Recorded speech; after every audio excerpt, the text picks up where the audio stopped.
Umat yang dikasihi Tuhan, marilah kita awali ibadah pagi ini dengan menyanyikan Kidung Jemaat 8, Bagimu Tuhan Nyanyianku.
Ibadah ini berlangsung karena pertolongan kita adalah di dalam nama Tuhan yang menciptakan langit dan bumi dan yang memelihara kasih setianya untuk selama-lamanya.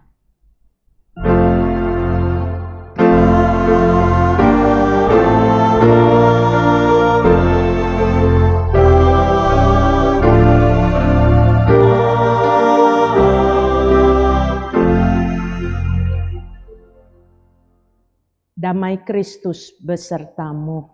Dan besertamu juga. Memberi dan mencuri adalah dua perbuatan yang berlawanan.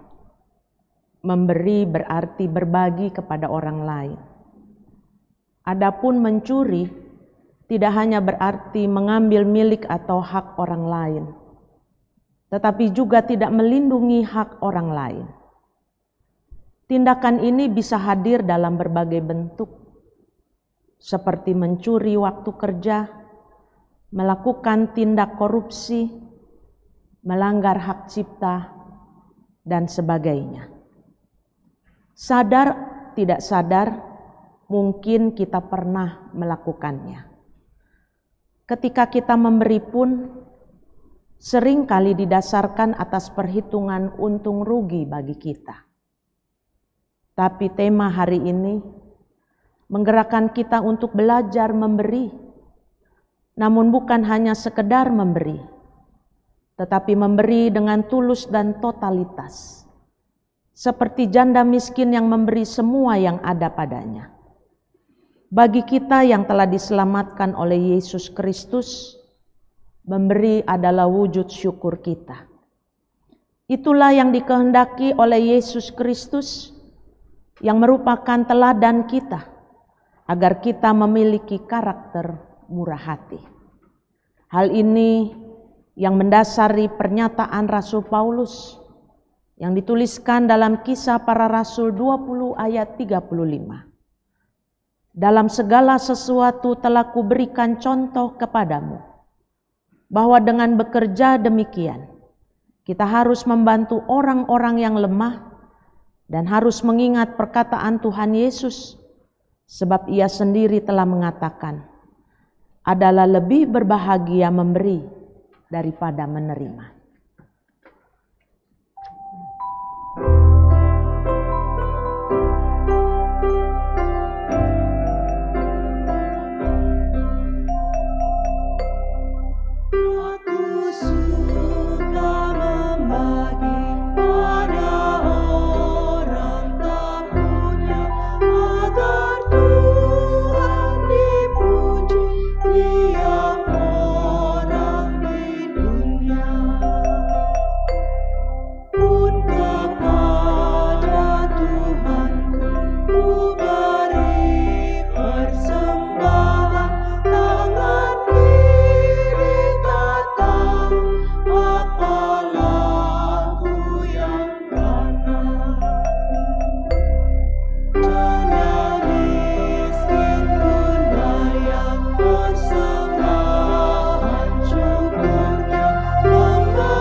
Mari kita berdoa. Terpujilah Engkau ya Allah Bapa kami, yang kami kenal di dalam Tuhan kami Yesus Kristus, yang kasih-Mu menyertai kami dari dulu, sekarang, sampai selamanya, di dalam pimpinan Roh Kudus. Kami mau menyatakan syukur kami, kalau pagi ini kami dihimpunkan oleh Tuhan untuk menghadap hadirat-Mu yang kudus, menyambut panggilan-Mu di hari yang istimewa, karena hari ini adalah hari perhentian yang Tuhan ciptakan dengan sengaja, yang memanggil kami untuk datang beribadah, menghadap Tuhan, dan menyatukan hati kami sebagai perkumpulan dan persekutuan orang-orang percaya yang telah Tuhan tebus di dalam darah Kristus. Bersyukur untuk pagi ini, karena di dalam ibadah ini kami diizinkan Tuhan untuk membawa segenap hidup kami yang tidak dapat kami tutupi dari semua apa yang telah kami lakukan sepanjang pekan ini. Karena itu kami mohon Engkau berkenan untuk menilik jalan hidup kami dalam satu pekan ini, Tuhan. Kalau ada hal-hal yang tidak berkenan di hadapan-Mu, baik dalam pikiran, dalam hati yang paling dalam, juga langkah-langkah kami yang tidak berkenan di hadapan Tuhan. Kala kami menyimpang ke kanan maupun ke kiri, tidak tertuju kepada apa yang Tuhan kehendaki, kami mohon rahmat pengampunan-Mu. Sebab hanya rahmat dan penebusan dari Tuhan yang bukan saja mampu menghapus jejak-jejak dosa kami, tetapi juga memberikan kekuatan kepada kami untuk mampu melakukan perjalanan kami bersama-sama dengan Kristus, sehingga langkah-langkah kami selalu berada di dalam dan di belakang langkah Tuhan. Terima kasih Tuhan untuk kasih dan anugerah-Mu yang membaharui kami, yang memulihkan kami, yang menggerakkan kami untuk percaya bahwa segala sesuatu yang ada di dalam Kristus, Dia adalah ciptaan yang baru. Yang lama sudah berlalu, sesungguhnya yang baru itu sudah datang. Terpujilah Engkau ya Bapa kami yang baik. Doa kami ini kami panjatkan hanya di dalam nama Bapa, Putra, dan Roh Kudus. Amin.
kita menyambut berita anugerah dengan sukacita.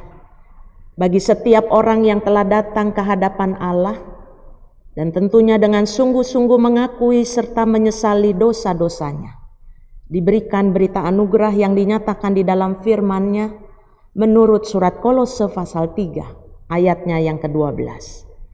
Karena itu, sebagai orang-orang pilihan Allah yang dikuduskan dan dikasihi-Nya, kenakanlah belas kasihan, kemurahan hati, kerendahan hati, kelemah lembutan, dan kesabaran.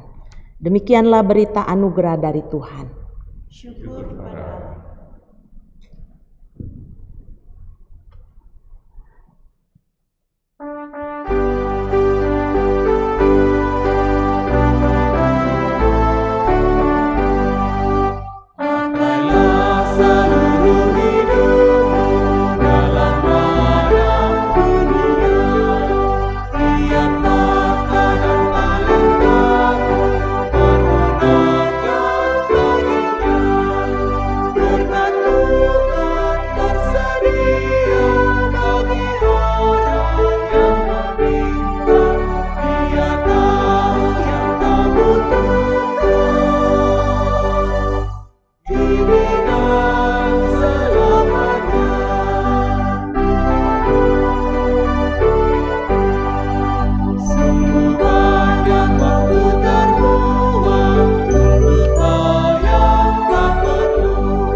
Tibalah bagi kita untuk mendengarkan Injil Kristus.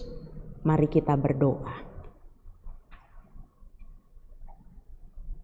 Tidak ada hal yang paling menggembirakan kami dalam hidup kami. Hanya satu hal, yaitu ketika Engkau berkenan untuk berjumpa dengan kami dan membiarkan kami untuk duduk dekat di kaki-Mu, seperti Maria yang selalu rindu untuk mendekat kepada Kristus, sebab hanya sabda Tuhan yang bukan saja menggetarkan kami, tetapi membuat kami kuat, membuat kami tangguh untuk melihat kasih Tuhan yang berjalan melampaui berapapun beratnya salib hidup yang harus kami pikul. Terima kasih Tuhan, berita Injil Engkau sediakan bagi setiap kami. Bukakanlah mata rohani kami, perdengarkanlah kami akan kuasa yang ajaib yang Tuhan nyatakan kepada kami, supaya kami mengalami kebahagiaan. Sebagaimana firman mengatakan, berbahagialah telinga yang mau mendengarkan. Di dalam nama Tuhan kami Yesus Kristus, sabda yang kudus, sabda yang hidup, sabda yang menuntun kami berdoa. Amin. Mari saudara-saudara, kita menyambut firman Tuhan, Markus pasal 12, ayatnya yang ke-38 sampai yang ke-44. Dengan hati yang terbuka kita menerima firman Tuhan. Dalam pengajarannya, Yesus berkata, "Hati-hatilah terhadap ahli-ahli Taurat yang suka berjalan-jalan memakai jubah panjang dan suka menerima penghormatan di pasar, yang suka duduk di tempat terdepan di rumah ibadat dan di tempat terhormat dalam perjamuan, yang menelan rumah janda-janda, sedang mereka mengelabui mata orang dengan doa yang panjang-panjang. Mereka ini pasti akan menerima hukuman yang lebih berat." Pada suatu kali, Yesus duduk menghadapi peti persembahan dan memperhatikan bagaimana orang banyak memasukkan uang ke dalam peti itu. Banyak orang kaya memberi jumlah yang besar. Lalu datanglah seorang janda yang miskin. Ia memasukkan 2 peser, yaitu 1 duit. Maka dipanggilnya murid-muridnya dan berkata kepada mereka, "Aku berkata kepadamu, sesungguhnya janda miskin ini memberi lebih banyak daripada semua orang yang memasukkan uang ke dalam peti persembahan. Sebab mereka semua memberi dari kelimpahannya, tetapi janda ini memberi dari kekurangannya, semua yang ada padanya, yaitu seluruh nafkahnya." Demikianlah Injil Tuhan kita Yesus Kristus. Berbahagialah setiap orang yang mendengarkan firman Allah dan yang memeliharanya. Haleluya.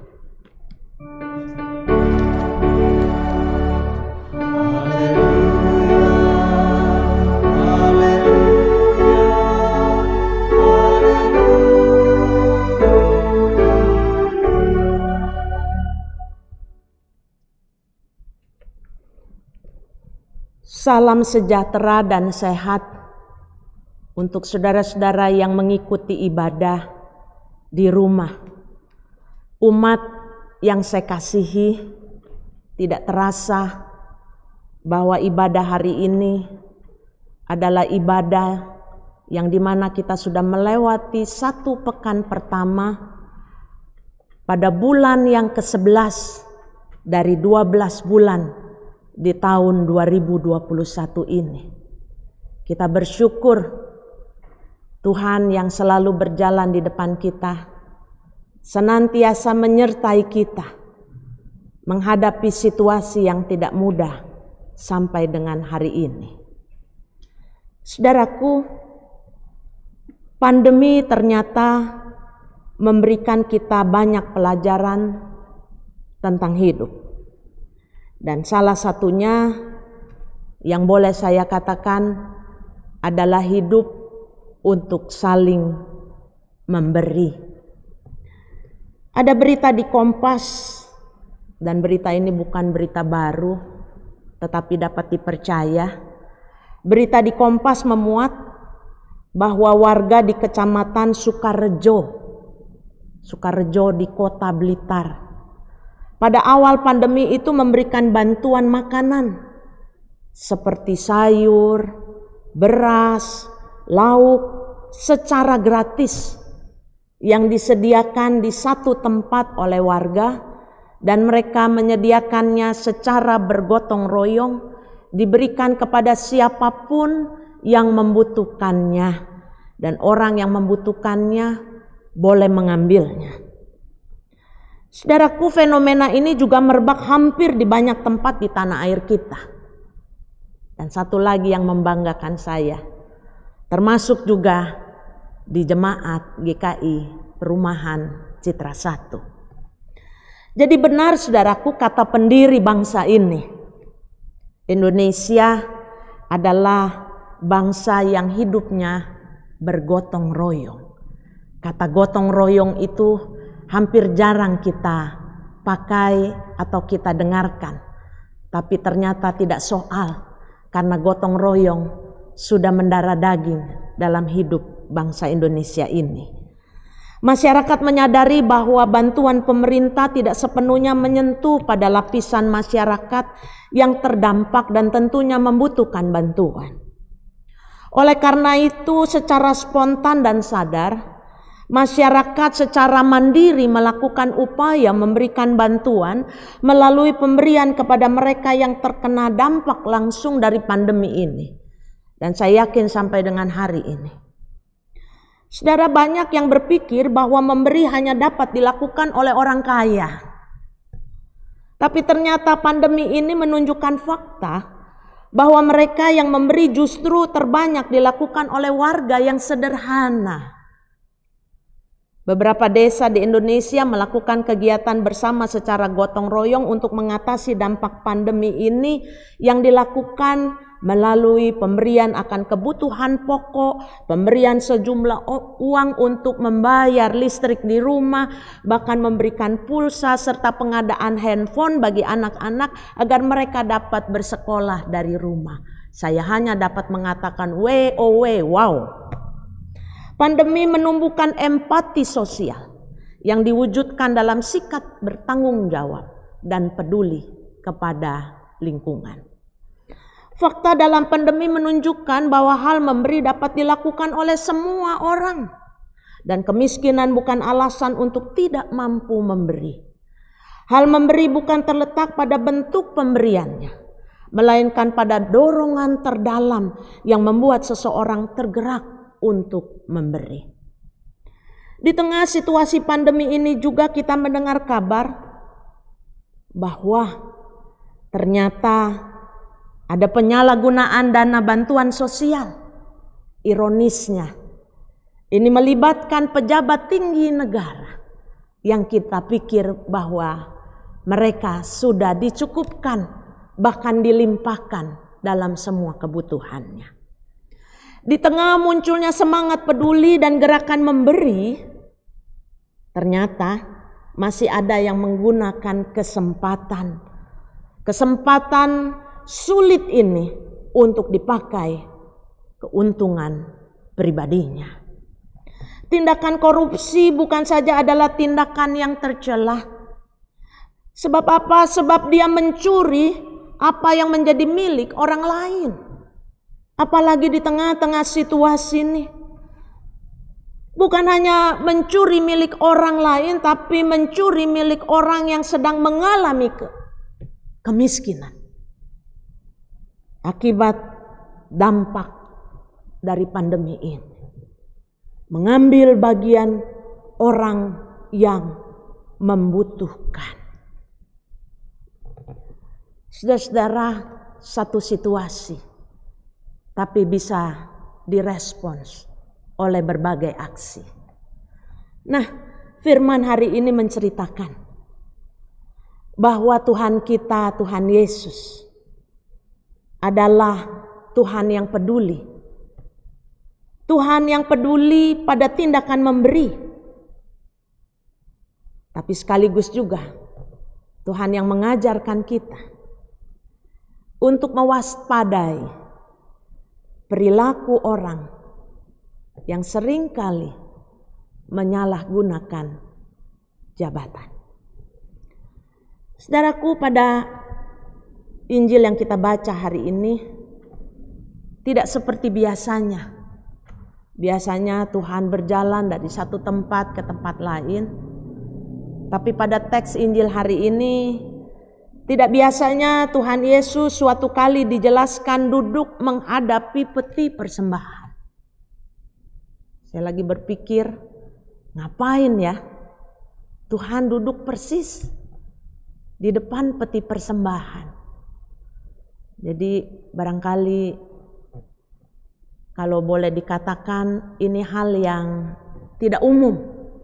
Kenapa? Karena jarang sekali kita berpikir Tuhan mau bersentuhan langsung dengan hal yang bersifat materi. Tapi ternyata Injil berbicara yang lain. Yesus duduk menghadapi peti persembahan di rumah ibadat. Dan ternyata dia memperhatikan bagaimana orang banyak memasukkan uang ke dalam peti itu. Dan di sana banyak orang kaya yang memberi persembahan dalam jumlah besar. Saya membayangkan Kalau Injil bisa menjelaskan orang kaya memberi dalam jumlah besar, jadi dalam penampilan saja udah kelihatan dia orang kaya. Kalau dikatakan dia memberi dalam jumlah besar, pasti kelihatan dia memberinya banyak. Entah mengapa kali ini perhatian Yesus ditujukan pada soal pemberian. Dan hari ini kita dibawa pada situasi rumah ibadat. Yesus memperhatikan pemberian persembahan. Nah, dalam situasi itu ada seorang janda. Bukan saja janda, Markus menuliskan secara spesifik janda yang miskin. Jadi penjelasan ini menunjukkan betapa sebenarnya status orang itu dapat dijadikan alasan untuk tidak memberi. Tapi ternyata Markus menuliskan yang lain. Ternyata janda miskin itu ikut dalam soal memberi persembahan. Kemiskinan tidak menjadi alasan janda itu untuk tidak melaksanakan kewajiban agamanya. Bagi janda itu, relasi dengan Allah diwujudkan dalam ketaatannya menjalankan kewajiban agamanya dan merupakan hal yang penting baginya. Sebab kalau nggak penting dia nggak akan khusus datang dan mempersiapkan persembahannya.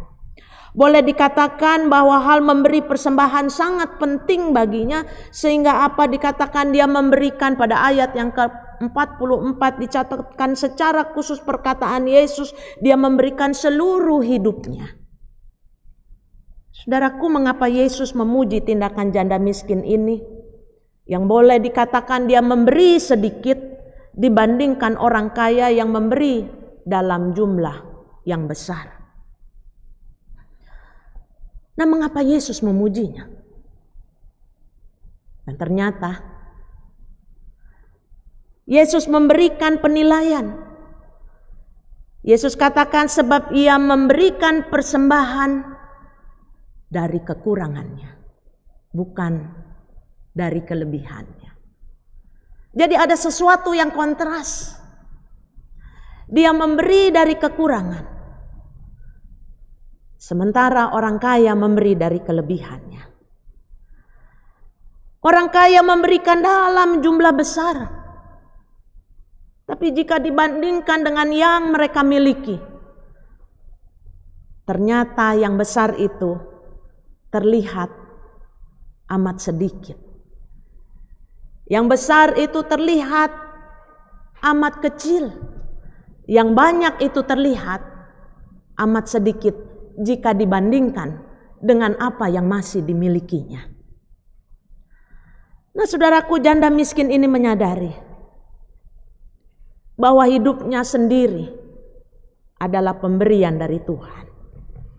Dan kesadaran ini mendorongnya untuk menyerahkan secara total seluruh hidupnya, bukan setengah hidupnya, bukan seperempat hidupnya, bukan sebagian kecil dari hidupnya, melainkan seluruh hidupnya yang dia wujudkan dengan memberi persembahan 2 peser atau 1 duit. Dan totalitas ini tidak diukur dari kuantitas pemberiannya. Sebab apa yang dipunyai sepenuhnya sudah dia berikan. Nah, menarik lagi saudara-saudara, kisah janda miskin ini disandingkan oleh penulis Injil Markus dengan perilaku para ahli Taurat. Bacaan sebelum cerita janda miskin ini.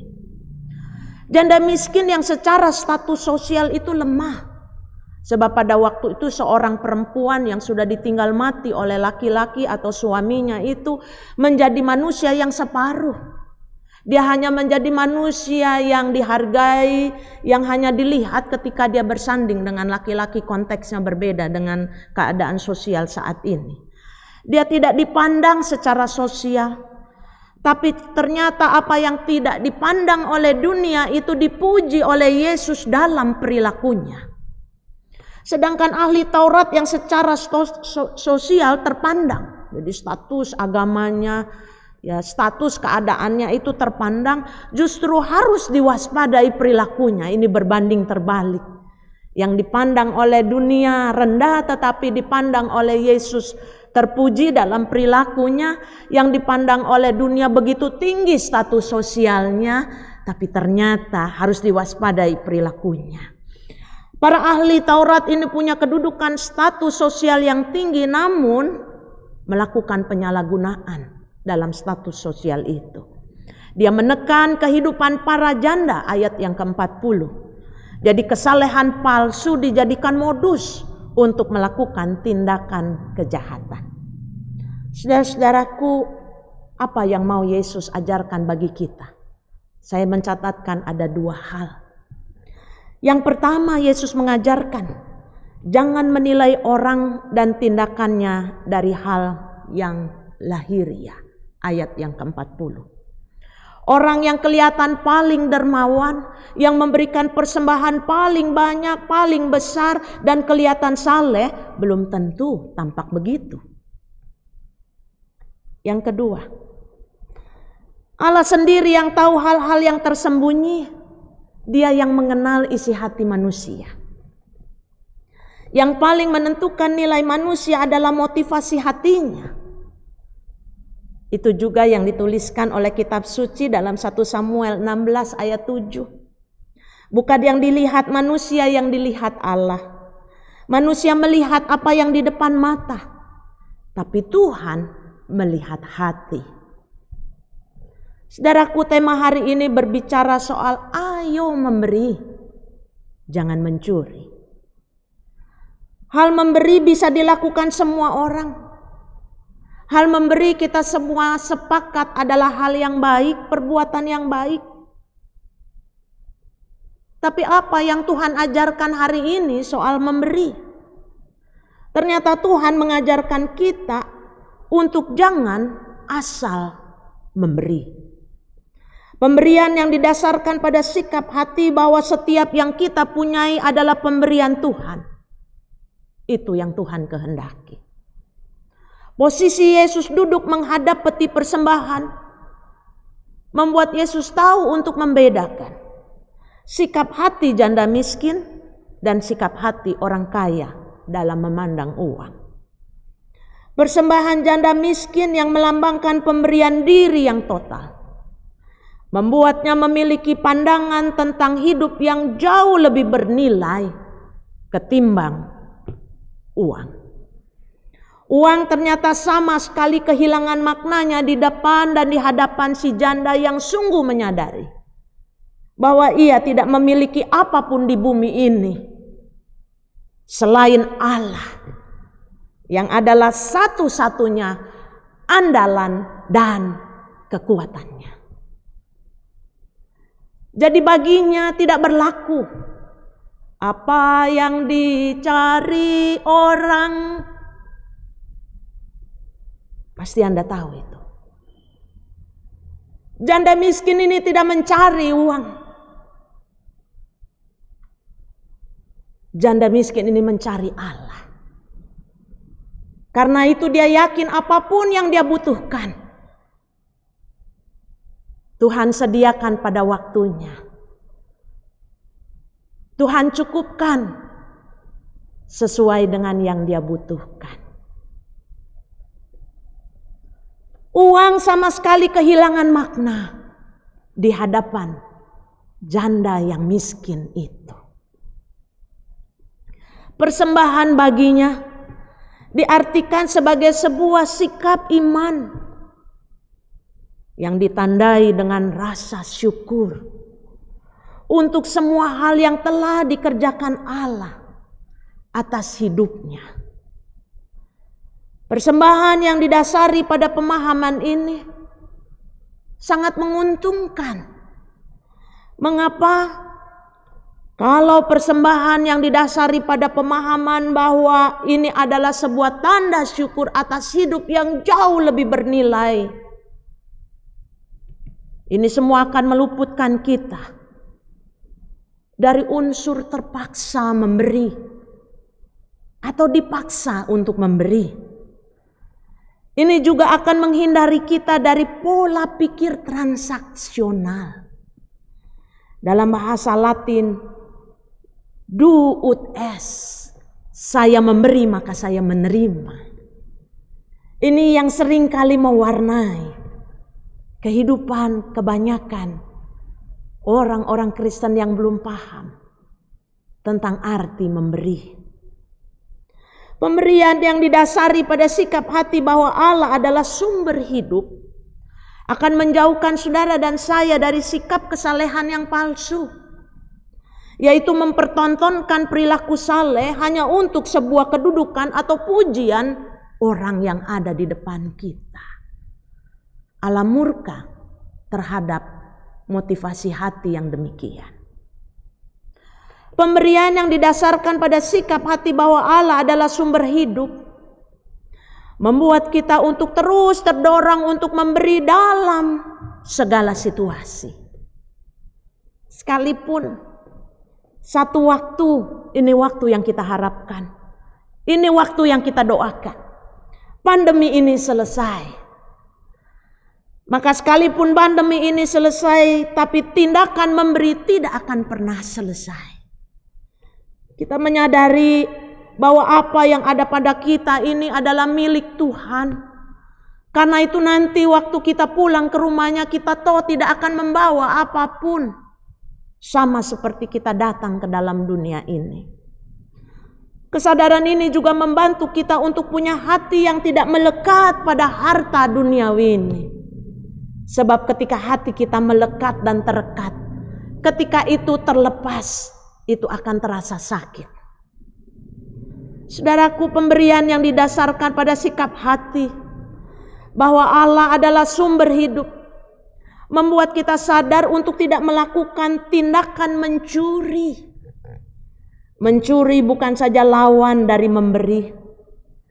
Mencuri juga adalah lawan dari apa yang Tuhan kehendaki.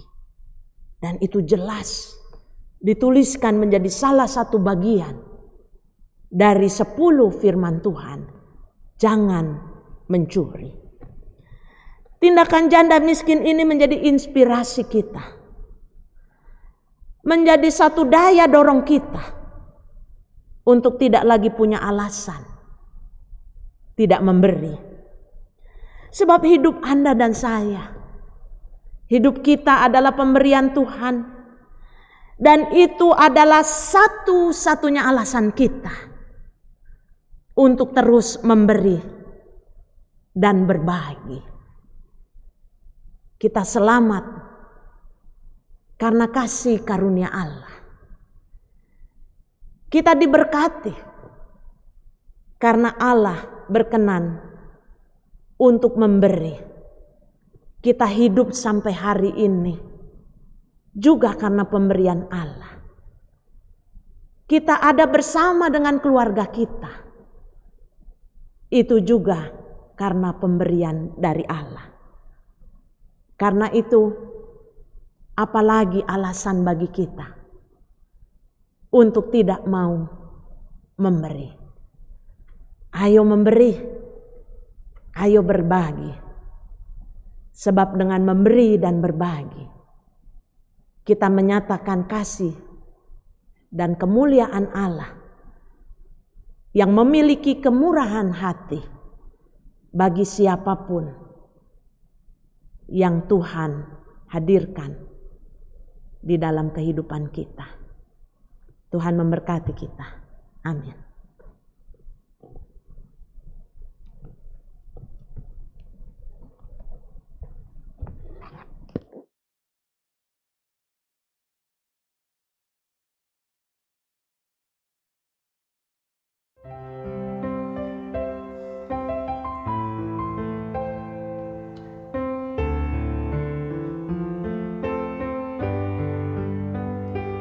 He's the face that I see in the mirror, the one I want others to see. Do I show in the way that I walk in my life the love that you've given to me? My heart desires to be like you. In all that I do, that I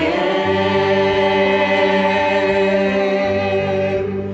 Do they see Jesus in me? Do they recognize your face? Do I communicate your love? your grace do I reflect who you are in the way I choose to be. Do they see Jesus, Jesus in me?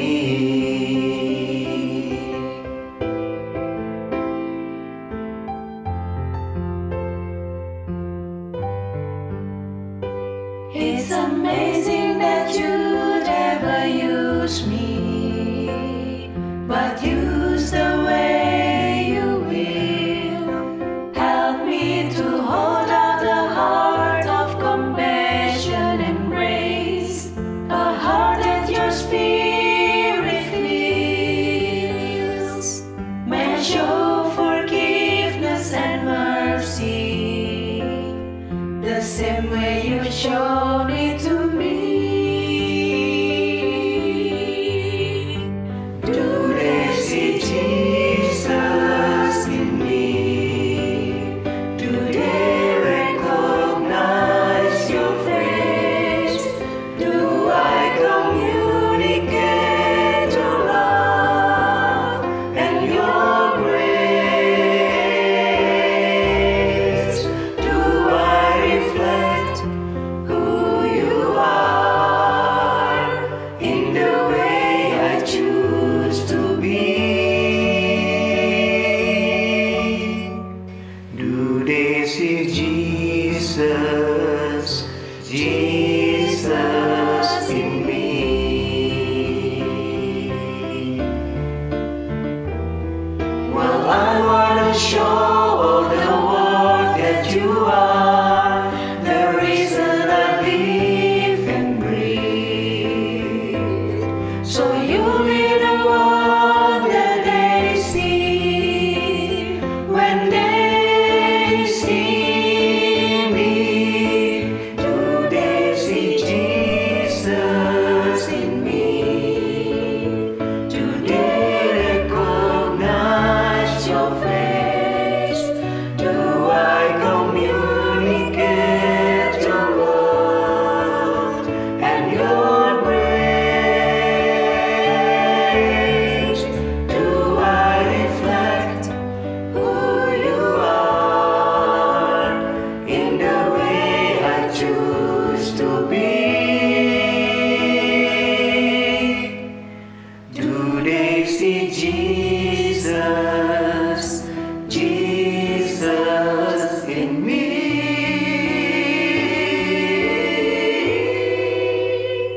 Do they see Jesus, Jesus in me?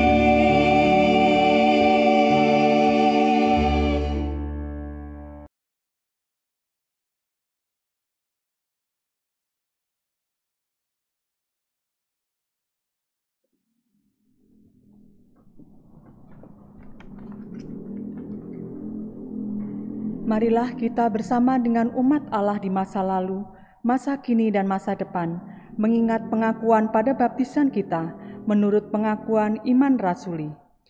Aku percaya kepada Allah, Bapa yang Maha Kuasa, Khalik langit dan bumi, dan kepada Yesus Kristus, Anaknya yang tunggal Tuhan kita, yang dikandung dari Roh Kudus, lahir dari anak darah Maria, yang menderita sengsara di bawah pemerintahan Pontius Pilatus, disalibkan, mati dan dikuburkan, turun ke dalam kerajaan maut, pada hari yang ketiga, bangkit pula dari antara orang mati, naik ke surga, duduk di sebelah kanan Allah, Bapa yang Maha Kuasa, dan dari sana Ia akan datang untuk menghakimi orang yang hidup dan yang mati.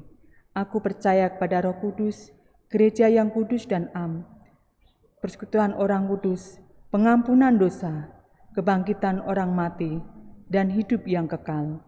Amin.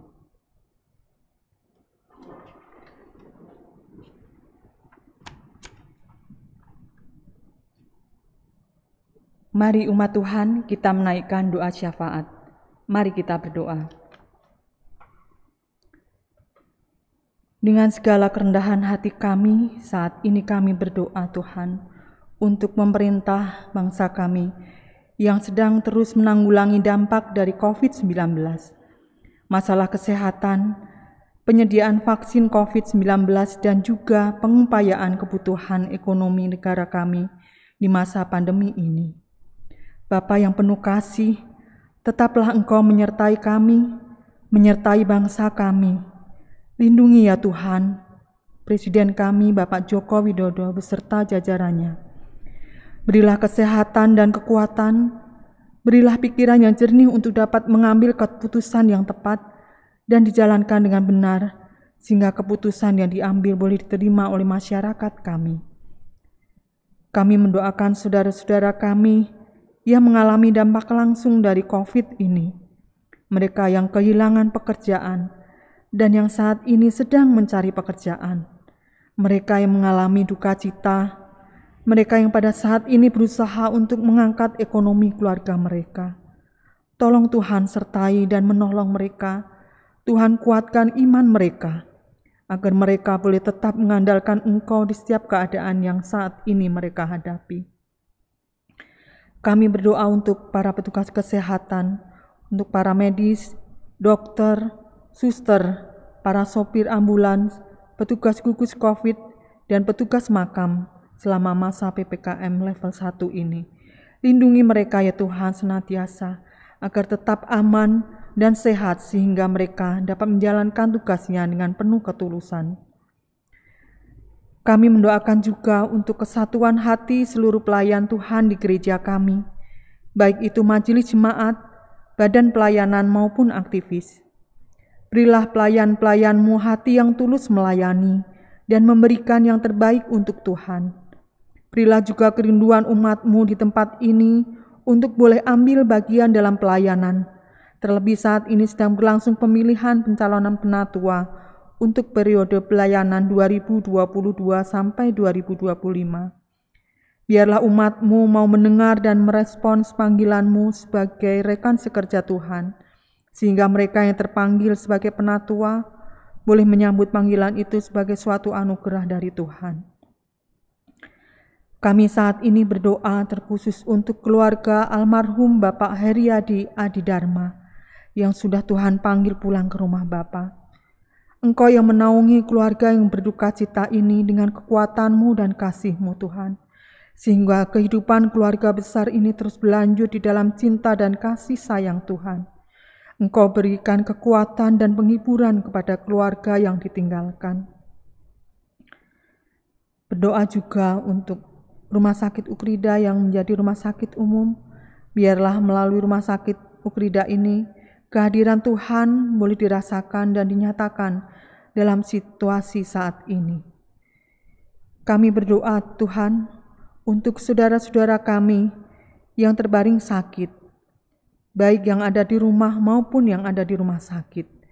Kami mendoakan untuk Oma Lili Inawati, Oma Rohaini, Oma Christine Hadiprojo, Oma Erliana, Opa Geral Setiadharma, Opa Herman Dinata, Bapak Petrus Ardania, Bapak Bambang Siswanto, Bapak Beta Syarif, Bapak Sugiatmo Raharjo, Bapak Steve Darmawan, Bapak Alwi, Bapak Pendeta Ishak Sipasulta, Ibu Diah, Ibu Riani, Ibu Heni Saputra, Ibu Fani, Ibu Meliana Sinaga, Arbaniat Zebua, Christian Louis dan Syera. Ya Tuhan, biarlah dalam kelemahan tubuhnya, mereka tetap setia dan kuat imannya kepadamu. Saudara-saudara kami ini tetap mengandalkan dan berpengharapan hanya kepadamu saja. Biarlah melalui keluarga yang merawat, melalui obat-obatan yang diminum, serta melalui dokter maupun suster yang merawat, itu semua merupakan perpanjangan tangan Tuhan menjadi proses kesembuhan bagi saudara-saudara kami. Tuhan tolong mereka dalam tangan pengasihan-Mu. Engkau beri kekuatan dan kepulihan sesuai dengan waktu Tuhan. Inilah seruan doa kami Tuhan, doa yang tidak sempurna ini kiranya Tuhan yang menyempurnakan. Kami memohon belas kasih-Mu, Hanya di dalam satu nama Tuhan kami Yesus Kristus kami berdoa dan bersyukur. Amin.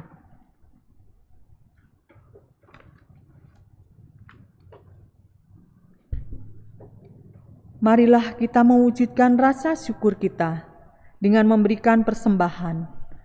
Firman Tuhan dalam Ulangan 15 ayat 10 menyatakan, "Engkau harus memberi kepadanya dengan limpahnya, dan janganlah hatimu berduka cita apabila engkau memberi kepadanya. Sebab oleh karena hal itulah Tuhan Allahmu akan memberkati engkau dalam segala pekerjaanmu dan dalam segala usahamu." Persembahan dapat saudara transfer ke rekening GKI Perumahan Citra 1, atau saudara dapat memasukkannya ke kotak persembahan yang telah disiapkan di depan ruang tata usaha lantai 2 pada setiap hari Senin sampai Sabtu, pukul 9 sampai 14, dengan tetap mengikuti protokol kesehatan. Mari kita memberikan persembahan yang terbaik untuk Tuhan.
Mari kita berdoa. Ya Allah yang baik, Allah sumber berkat kami. Kami bersyukur untuk anugerah yang Tuhan limpahkan kepada kami. Sebagai anak-Mu yang sudah diberkati, sudah selayaknya lah kami mengungkapkan syukur kami dengan memberikan persembahan yang terbaik untuk Tuhan, yang kami tahu semua itu berasal dari Engkau. Dan biarlah kami tidak hanya memberi berupa materi saja Tuhan, tetapi kami boleh mempersembahkan diri kami, tenaga dan waktu yang kami miliki untuk kemuliaan nama Tuhan. Terimalah Tuhan persembahan kami ini, Tuhan kuduskan agar boleh menjadi persembahan yang hidup dan menjadi berkat bagi banyak orang, sehingga nama Tuhan dipermuliakan. Hanya di dalam satu nama Tuhan Yesus Kristus, kami berdoa dan bersyukur. Amin.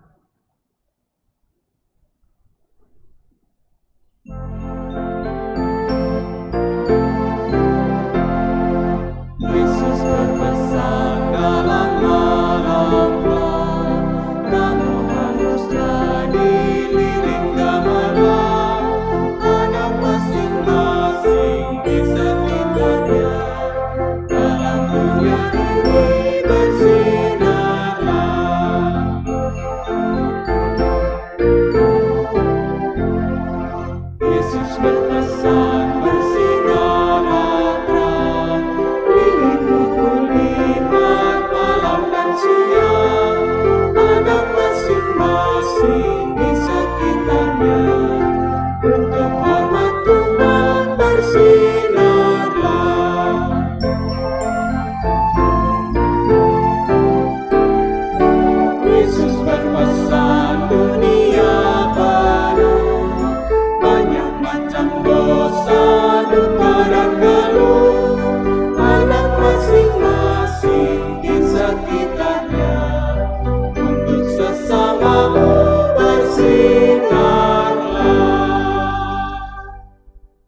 arahkanlah hatimu kepada Tuhan. Kami mengarahkan hati kami kepada Tuhan.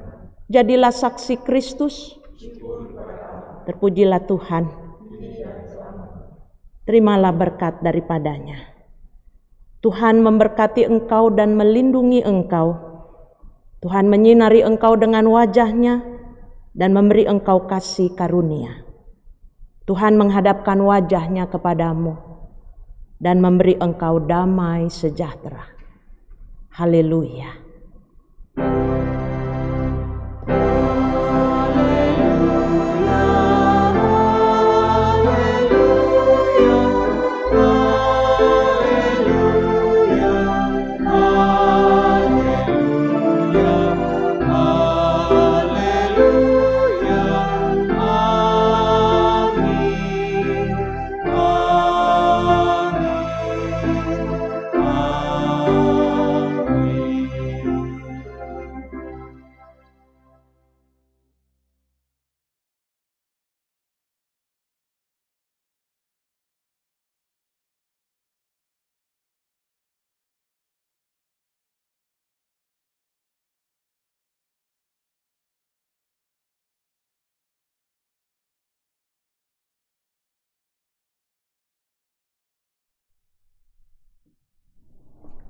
Mari kita bersaat teduh sejenak.